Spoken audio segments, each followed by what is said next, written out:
Lo primero que me viene en mente es que filosofía, yo hablaré, si ustedes me lo permiten, fundamentalmente de filosofía, con todo el respeto, como es obvio, para ciencias sociales y humanas, pero que filosofía de alguna manera se combina con estas dos imágenes que tengo aquí delante y que me han sido presentadas, ¿verdad?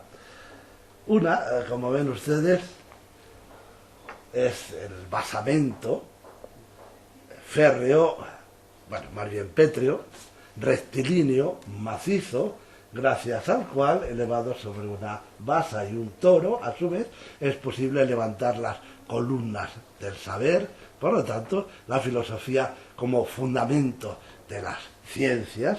pero por otra, para que no se nos suba la embriaguez a la cabeza, ¿verdad?, la famosa incisión, una de las muchas que hizo Francisco de Goya. El sueño de la razón produce monstruos. Yo he tenido siempre la impresión de que el sueño de la razón habría que entenderlo como un genitivo subjetivo, es decir, que la razón sueña y que en su soñar pare monstruos, y que esos monstruos, por otra parte, parece que tampoco sean tan indeseables como en principio se muestra. En primer lugar, si ustedes recuerdan, hay un lince, indicación de la inteligencia y de la agudeza visual, también de la agudeza de la mente, que está con los ojos bien abiertos, mientras nuestro Francisco de Goya parece dormir, por cierto, un sueño bastante inquieto por la posición de las piernas y de los brazos, pero también uno de los murciélagos o lechuzas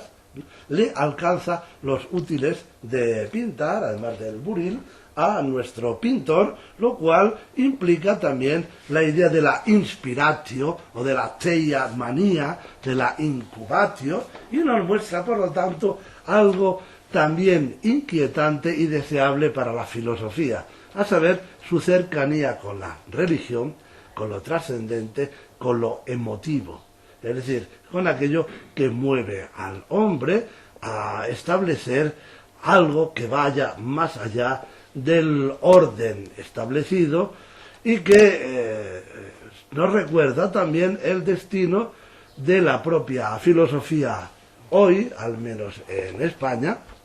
del que parece que sería bueno, el señor rector ha hecho alusión a ello, ¿verdad?, recordar aquel dístico de Francesco Petrarca.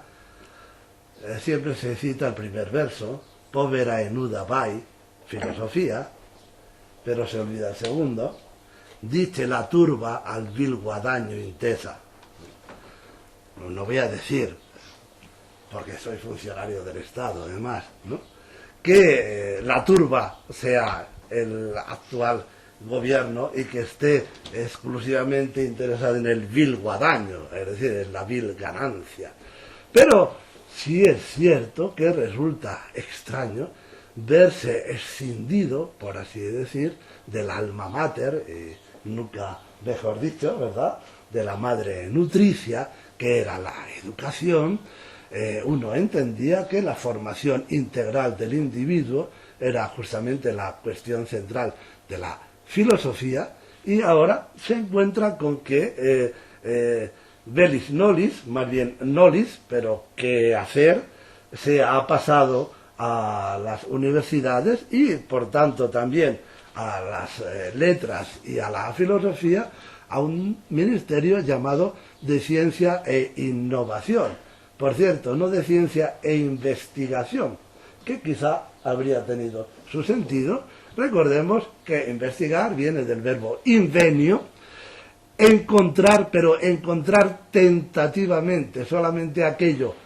que tras lo cual se va andando puede ser luego encontrado, y aquí no tenemos sino que recordar al gran Kant y el a priori, ¿verdad?, para recordar lo que significa este invenire, que es también un venir dentro de, un ir hacia el interior del individuo. En cambio,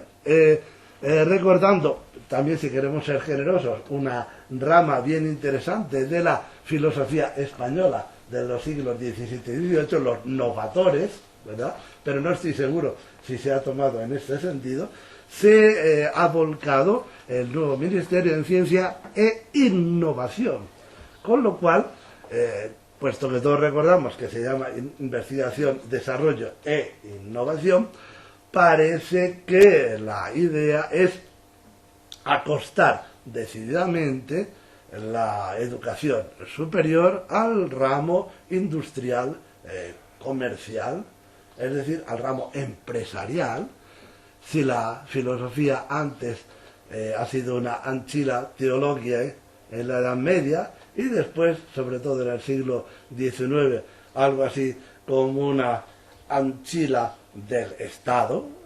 Recordemos la fundación de la Universidad de Berlín o la de la Universidad de Múnich, sobre tanto Hegel como Schelling. Ahora parece que de nuevo la filosofía habrá de ser, en todo caso, una ancilla industrial, si así se puede decirlo. No es tan extraño. Ya en el departamento de filosofía de una universidad no estatal, y curiosamente ella es la que aparece haber marcado el rumbo, a saber, la Universidad de Deusto, en Bilbao, el departamento de filosofía se ha convertido en su totalidad en un departamento de filosofía de la empresa. Lo cual no estaría mal si pensáramos que empresa también tiene que ver con emprender, y que por lo tanto empresas como las del conocimiento libre y sereno son absolutamente necesarias, pero me temo que efectivamente no vaya por ahí la cosa, y que la filosofía, junto con las humanidades, que no ciencias sociales y humanas, o no necesariamente, que la filosofía y las humanidades acaben por convertirse en una degradación de lo que ya Richard Rorty, desde el bloque hegemónico, nos había advertido, a saber, un mero pasatiempo o una conversación culta en las pausas del trabajo o de los grandes acontecimientos políticos. Ustedes saben muy bien, yo lo sé desde luego porque algunos he asistido, que queda muy bien recordando aquel film espléndido de Berlanga, Plácido, de poner un pobre a la mesa, la cena de Nochebuena. Pues pongo un filósofo en una recepción, en un party, yo he asistido a varios, en los que me preguntan, filosofía, qué interesante, eso debe ser algo así como muy hermoso, ¿no? Entonces, cuéntenos usted, o cuando un periodista de cuyo nombre no quiero acordarme, después de una celebración en el aula magna de la fenomenología del espíritu hegeliana, no me preguntó, me insistió en que le hiciera para sus lectores una reseña en 5 minutos de la fenomenología del espíritu, porque realmente lo único interesante era que supieran los lectores de qué iba la cosa, ¿no? Todos sabemos también que no es lo mismo escribir un sueldo, tampoco desde el punto de vista económico, desde luego, escribir un sueldo para un periódico y que lo lean 500.000 de personas, pero que tiene que estar adecuado ad usum delphinum a escribir un tratado de ontología o de metafísica, si es que ello es todavía posible en nuestros días. De manera que uno estaría tentado, ya que hablábamos antes del basamento de las ciencias, a recordar aquello de Ovidio, que a su vez viene recordado por Kant, ¿no?, con respecto a la metafísica, y tomando como metáfora la reina Ecua cuando viene arrastrada de los cabellos tras la destrucción de Troya, modo maxima rerum tot generis natisque potes nuptraur exor inops. Así pues, ella, que habría sido efectivamente la que habría engendrado todos estos saberes, recordemos que hasta inicios del siglo XIX Kant ha dejado testimonio de ello en el conflicto de las facultades. Filosofía era todo aquello que tuviera que ver con la aspiración al saber mundano, dejando en cambio para las facultades superiores la teología, la judicatura y la medicina. Todo lo demás era bajo el nombre de filosofía. Ahora parece haberse diluido efectivamente entre sus ingratas hijas, y por lo tanto no disponer de demasiado espacio para aquello que Hegel llamaba el libre y sereno vuelo del espíritu. Bien, de todas formas yo no quisiera que esto se convirtiera en algo así como una elegía y a lo sumo una laudatio temporis facti, es decir, el tiempo pasado. Todo tiempo pasado habría sido mejor. En el caso de España, desde luego no. Cuando yo hace ya tantos años comencé mis estudios de filosofía, a finales justo, ahora que celebramos los 40 años, ¿verdad? Pues, puesto que yo procedía, era un raro ejemplo seguramente, si me permiten esta mínima confesión personal. Al fin y al cabo, el rector ha hablado de la profesión del filósofo y en latín se dice confessio philosophi, como un famoso opúsculo de Leibniz, da fe, ¿verdad? Pues bien, yo que provenía de la empresa, curiosamente, y había estudiado por mi cuenta, quedé escandalizado al entrar en la Facultad de Filosofía de la Universidad Complutense de Madrid, por lo que allí se enseñaba, y cuando a alguien un poco más veterano les puse mi perplejidad, me dijo, bueno, no sé de qué te quejas, aquí tenemos gran libertad, podemos ser tomistas, suaristas, agustinianos o escotistas, que son además una rama escindida de los agustinianos.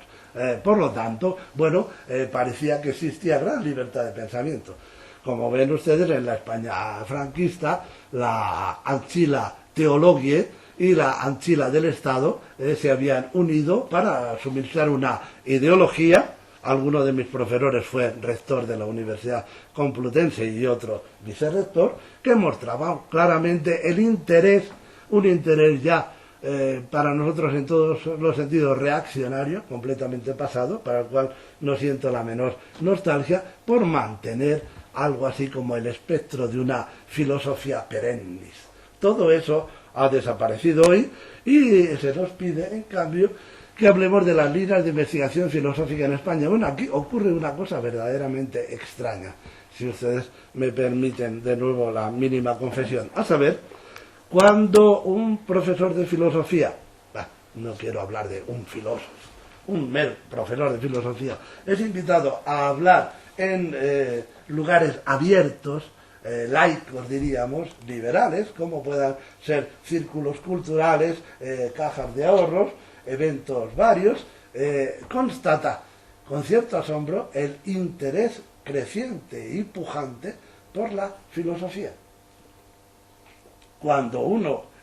va al extranjero y establece relación con otros colegas, siente no solamente que esos colegas le admiten, faltaría más, como uno más, a trabajar problemas comunes, sino que incluso hay una cierta envidia con respecto a lo que en el extranjero se cree que se hace de filosofía en España. ¿Y esto por qué? Pues me atrevería a decir que se debe fundamentalmente a un desequilibrio tremendo que estamos viendo ahora con la decisión del Ministerio entre las personas, grupos, incluso departamentos que trabajan la investigación filosófica en España y la idea que los sucesivos gobiernos de un signo o de otro parecen tener de la filosofía en particular y de las humanidades en general, como si fueran algo así como una rama a extinguir o, como decíamos antes, como una mera ocasión para la charla civilizada en un party. Frente a eso, yo reivindicaría fervientemente, es obvio que hago mías las palabras del rector, la de la suscripción de todo manifiesto. Es más, debería haber un manifiesto general a favor de la filosofía en particular y de las humanidades en general, como algo que no es ni ciencia, ni arte, ni religión, y sin embargo comparte de alguna manera la emotividad de la religión, la personalidad subjetiva e intransferible del individuo que dedica su vida y su manera de ser y de pensar a la filosofía, y el rigor en la argumentación y en la temática propia del científico. Justamente el filósofo tendría que ser el defensor de una razón transversal, de una razón lanzadera, que igual que los paquebotes que por el archipiélago griego van dejando noticias y trayendo otras, y también estableciendo el tráfago de mercancías y de personas, así también la filosofía debería ser, en sus momentos más grandes lo ha sido, una suerte de correveidile, si ustedes me permiten la expresión, que permitiera justamente que la cohesión de los saberes y de las prácticas no se diluyera en una hiperespecialización bajo el signo de aquello que los alemanes llaman, y con razón, Fachidioten, es decir, idiotas especialistas, que está llegando hasta la propia filosofía, como sabemos todos. Es decir, si uno hoy día no trabaja en Destis de Tracy o en el último documento encontrado en un monasterio de Cracovia de Klaus Heidenreich, pues realmente poco porvenir tendrá. Porque si se atreve a decir sustancia en Aristóteles o en Hegel, entonces se le mirará así, no tanto con temblor, sino muchas veces casi con conmiseración, como diciendo, pero bueno, hablar de sustancia, todavía nos falta esta tesera para completar el mosaico, y por cierto, el mosaico filosofía, al igual que Ansel Kiefer habla de Weltweisheit con los distintos grandes santones de la filosofía, y cuando tengamos la última tesera puesta, entonces ya tendremos la visión del conjunto, el panorama, y podremos entrar en el Museo de la Historia. Yo propongo frente a eso romper, desde luego, de un fuerte golpe, este mosaico tranquilizador y sedante del último pensador de octavo rango que nos quedaba por clasificar, con objeto de que todo vuelva a quedar en su sitio, y recordar que la filosofía de siempre ha empezado en cada gran pensador, por así decir, de cero, desde el inicio. Y para nosotros la palabra inicio es una palabra fuerte, desde el arjé. Y por lo tanto, a la altura de su tiempo ha sido capaz de, alegre Sísifo, llevar todo el saco de los conocimientos transmitidos a lo largo de la historia en una suerte de espiritualismo laico que yo quisiera aquí, desde luego, reivindicar para nuestro quehacer. Insisto que las personas y los grupos que trabajan en España, y por lo que yo sé también en Iberoamérica, tienen un nivel que no se merece ciertamente el trato que los distintos gobiernos asignan a la filosofía en busca del guadaño. No sé si vil. En todo caso, vaya ahí mi reivindicación y mi deseo de que asociaciones como Bajo Palabra, que honran a los estudiantes, que no se dejan amilanar por esta suerte de encarrilamiento que se nos hace para la rentabilidad social o no, sino que reivindican todavía algo cada vez más necesario en el mundo de hoy, a saber, eso que también el gran Hegel hablaba de cuando trataba del Estado, decía que la existencia del Estado consta el estado de individuos libres y autoconscientes. Y eso, la libertad y la autoconciencia, son los blasones de la filosofía, y no dejaremos que esta llama se apague. Muchas gracias.